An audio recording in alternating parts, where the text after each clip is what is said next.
கடந்த கிறிஸ்தவ பாடல்கள் என்றாலே சில பிரபலங்களின் பெயர்கள் தான் ஞாபகத்திற்கு வரும்.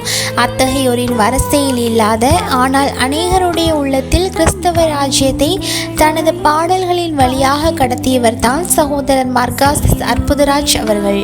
அவர் எழுதின சிலுவை நாதர் இயேசுவின் மற்றும் அர்ப்பணித்தேன் என்னை முற்றிலுமா என்ற 2 பாடல்களும் காலம் கடந்தவை என்றால் மிகையாகாது.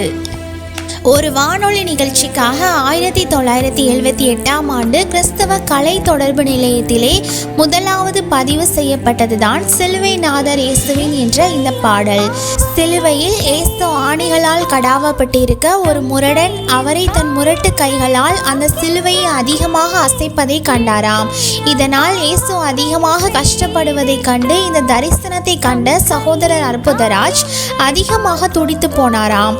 அப்போது இயேசு சொன்ன வார்த்தைகளே பாடல் கவிகளாக மாறினது.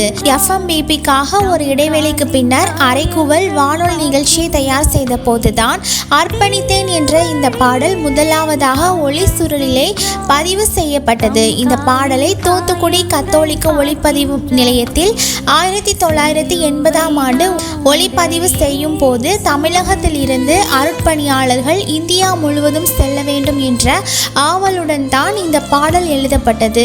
அற்புதராஜ் ஐயாவின் பெருவாரியான பாடல்களுக்கு பின்னிசை அமைத்தது திரு விக்டர் தங்கத்துரை அவர்கள்.